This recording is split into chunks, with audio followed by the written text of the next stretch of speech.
next 10 years or so, I would say maybe a little bit more, by which we're going to have to develop and treat it like a decision support system. We're gonna figure out how to play along our smart digital assistant in the car. Who is going to take responsibility on what? On a conscious and subconscious level. Welcome to 20-Minute Leaders. Just sit back, relax, and learn from the leaders of today. It's a journey. Each one is different, unique, inspiring. Let's get started. This episode is powered by J Ventures, a community-driven VC fund in Silicon Valley in partnership with Leumitech, sponsored by Homeward Ventures, Hippo Insurance, Upwest Labs, Synergy Global, Hillel at Stanford, Leap, Birthright Excel, Serona Partners, and in media partnership with CTech.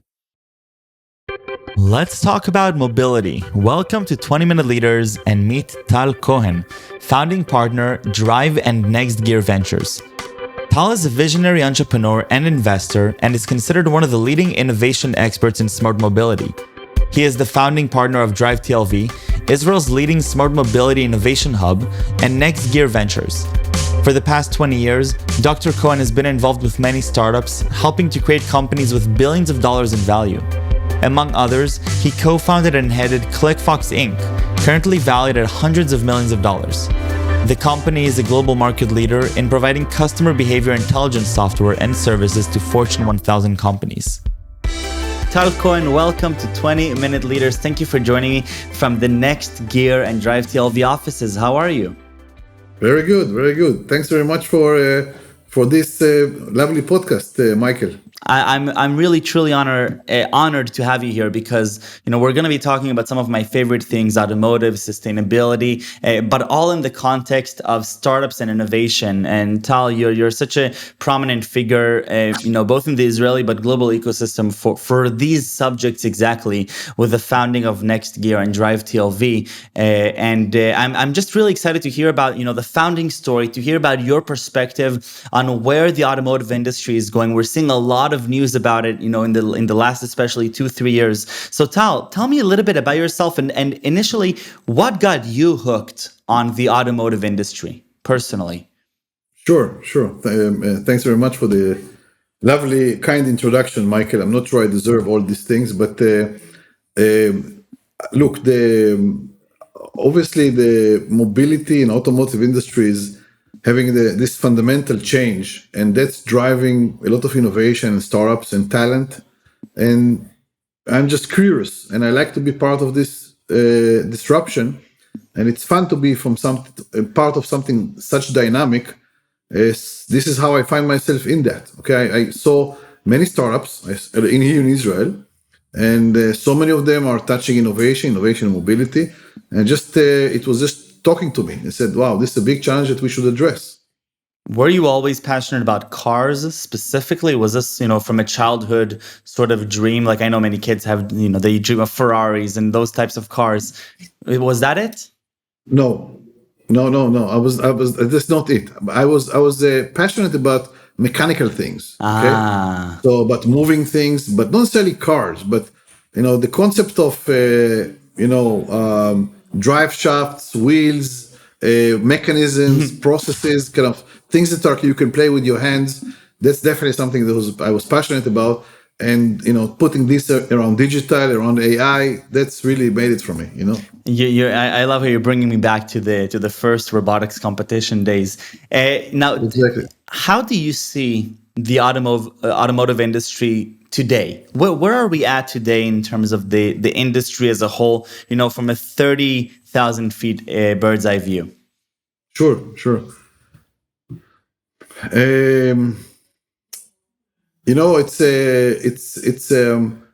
It's really fascinating, the snapshot today, Michael.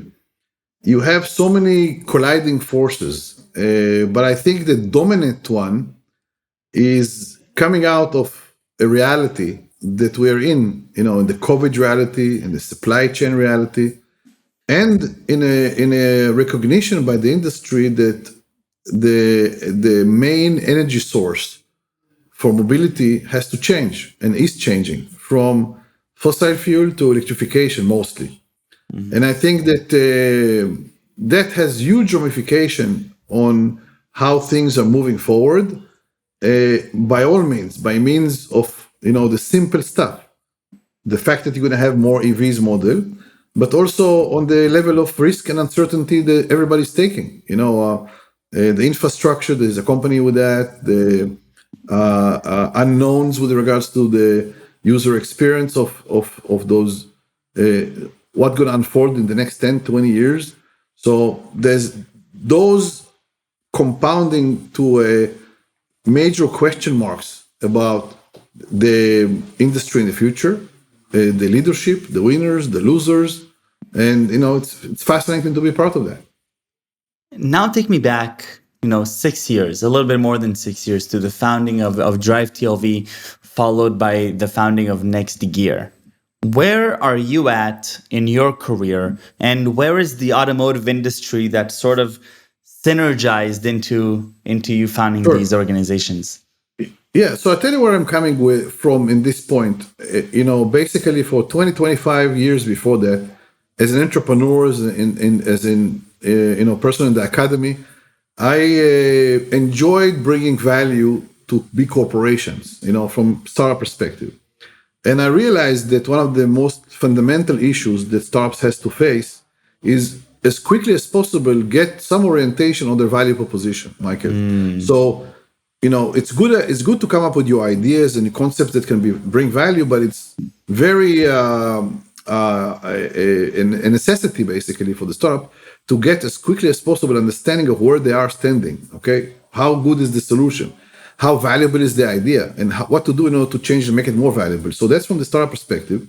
And from the corporate perspective, when the atmosphere is getting more competitive, there's more disruption, you have more appetite for innovation, you have more appetite for things going to become new. So I know that from both sides.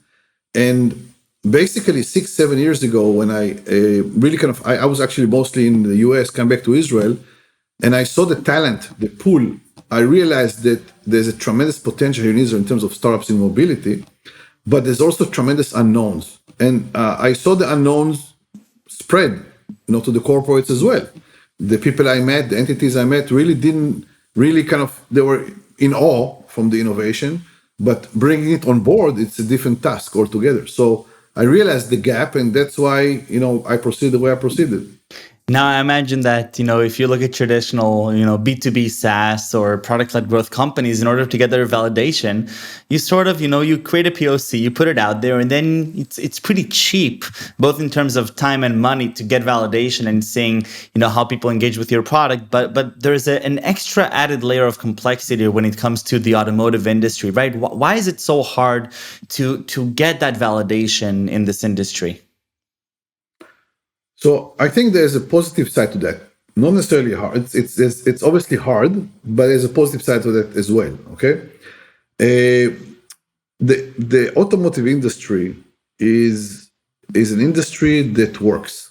You go into a platform, you stick the key in, you press on a button, you drive. It works. You press the pedal, it stops. Okay, so things are working, and working for days, weeks, months, years. Everything is working. So if you've been in any software type of development, you have bugs. So you run a program, you find the bugs, you fix it, you run it, fix it again.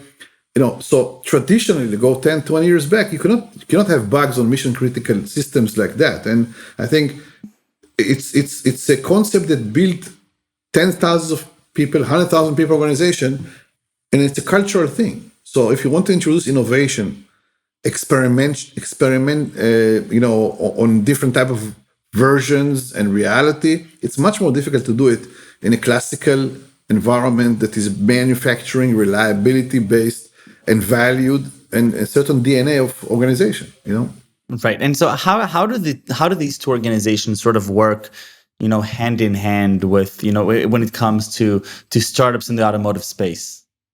So first, they don't work. Okay, it's the basic thing is that you have to assume it's really difficult for this to work, but you have to understand that this is the challenge. And once you understand this is the challenge, you actually can find a way for this to work. Okay, and by the way, you see in the industry that organizations are struggling to change. Okay, it's not an easy task. And so you have joint ventures, you have side organization, you have silos, you have separate type of entities that are living in parallel to orthodox or conservative organizations. So you create some structural facilities for incumbent to fight and to battle in the new innovation field against the newcomers, so to speak. Right. And was this something that was, relatively trivial for them to do, to sort of partner and be open and be even cognitively and resource-wise available to these types of partnerships and these types of experiments, as you would call them? Because we're talking about incumbents that are really, really big, some of them from very different cultures than ours. So the reality, again, I think that it is trivial on the message level.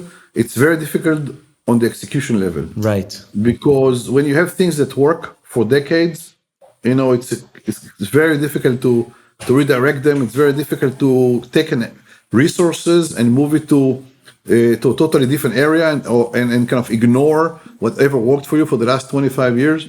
So it's very difficult. There is a way, okay? There is a way to do that. And you have to have, strong commitment, strong leadership, and pull from the top. But it has to be consistent, has to go throughout the organization. And we're fortunate to have that in some of our partners here in Drive and next year. So we're approaching 2022. We're seeing headlines every day about, what's happening to the automotive space. And I have to tell you, it's confusing, and I'm confused. Can you make sense for me? How do you see the future of mobility moving forward, given everything, given all the innovation, everything that's going around us? Where is this industry moving? Yeah. No, I mean, I don't know. I don't have a crystal ball, but I can give you some of my thoughts. Please. Okay, so I really think that the concept of smart mobility is moving into more sustainable mobility. So I think that mobility was free to do whatever they want for the last 100 years in terms of coming up with new concepts, different type of platforms, addressing needs that are consumer-based needs. I think that we are facing a reality that is more and more vivid about how we need to behave as a society in a so to speak, sustainable, responsible way. Circularity, CO2 emissions, and so on and so forth. All the way through, from the manufacturing to the usage and to the platform merit. And I think that we are getting into more and more by which we have to live by these constraints. And the companies and entities are going to be more successful to combine those trends together with us as the society will be more successful. So I think that if it used to be connected, autonomous, shared, electrified, I think it's more sustainable now. And I think that the digitization is going to actually play into this sustainability, and the progress they're going to build into is going to play into the understanding of how we're going to make the next generation of platforms and fleets more user-friendly to us and to the ecosystem as well. So I think that's going to be number one. Okay, and number two, concepts like the autonomous, for example, it's seeing the maturation. We see that we will have some more capabilities. It's going to take more time. It's going to be less of a marketing trick and more of a reality that is setting upon us. But it's going to be gradual. And a part of this graduality, for example, you will see that we will need to be communicating better between us and the autonomous agent. So right now, there is some autonomous agents. You can call it level 2, you can call it level 3, you can call it cruise control, whatever is that. But we need to know how to talk between us humans and the autonomous agent. So we're going to have a period by which, the next 10 years or so, I would say maybe a little bit more, by which we're going to have to develop and treat it like a decision support system. We're going to figure out how to play along our smart digital assistant in the car. Who is going to take responsibility on what? on a conscious and subconscious level. So you can see all sorts of development. I think it's going to be fascinating coming to us in this direction. But I think the leadership in terms of the commercial incentives is going to be up to the sustainability, and everything else is going to drive behind that. If you had to take a wild guess, I'm looking at my 7-year-old niece. She's going to, go and perhaps, I don't even know if she will need to get her driving license when she's 17. How is her relationship with this vehicle, this mechanism that transports her? How is her relationship with it on a consumer level, do you think, is going to be different than my relationship with my car or your relationship with your car, the more traditional relationship? So, it's a good question. I'm not sure about the time and age. So, if you look at the innovation and how we see that evolving in the mobile field, there's a big difference between 3-5 years. You have kids that are 15 years old and kids that are 22 years old. The big difference between them, how they actually play around and fiddle with the mobile phone. I don't know exactly the pace of changes that you're going to have upon us in the mobility realm in that sense. Okay, I don't know if it's going to be 5. You said 7 years old, so in 10 years she's going to have a driving license. You'll be able to drive. I still believe that we will have in 10 years from now have to have very strong fundamental capabilities of how to behave socially and according to the rules in the roads. So it will not be like launch and forget. We'll not be able to sit and say, hey guys, we're either going to get some sort of shared mobility service, even though it's going to be more dominant, apparently.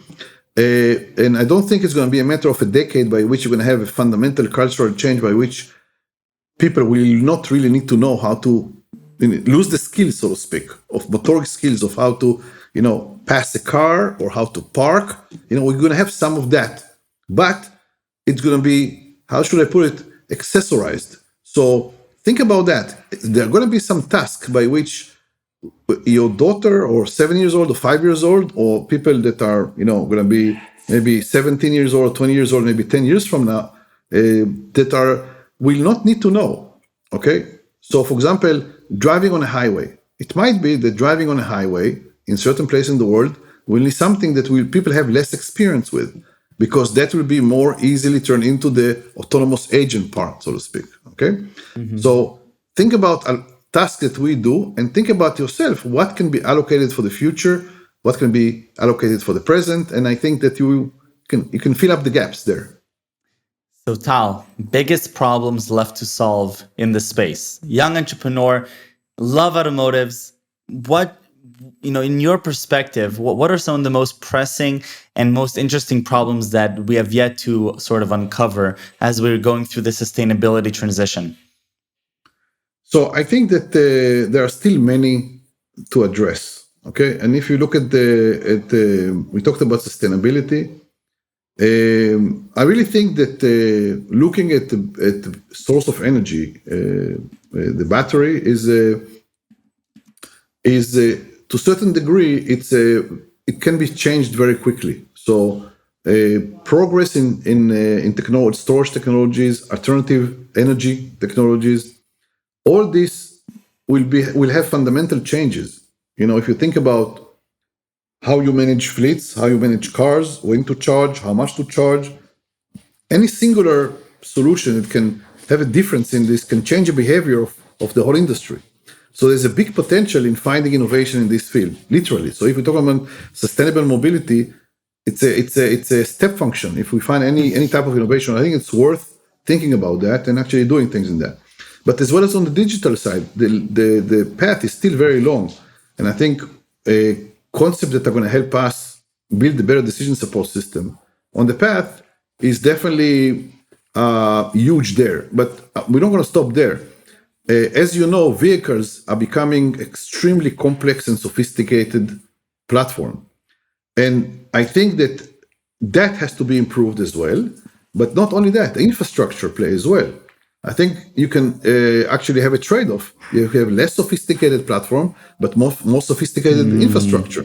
And I think sometimes it makes more sense economically to think about the infrastructure as more It's more sophisticated, and I think it's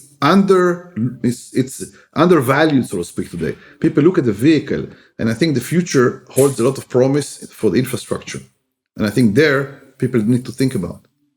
Tal, I just want to thank you. Thank you for both these 20 minutes, but more importantly for the great work that you're doing both in the Israeli global ecosystem and in the automotive industry. Working with some of the most interesting companies, in the landscape, and I just love the vision towards sustainability, and I think a really healthy balanced outlook on where we're headed, optimistically advancing, but still I'm hearing from your perspective, being very realistic and being very cognizant of the different challenges, on working with the two sides of the spectrums, the sort of the innovators and the incumbents that are the enablers in the industry, and then how together they're shaping towards a more sustainable future. And I really want to thank you for joining me in these 20 minutes. I really enjoyed it. Thanks very much, Michael. I really appreciate your time and effort, and thanks very much for being there for the community and bringing the voices out there. Appreciate it. Thanks very much, Michael. Thank you very much.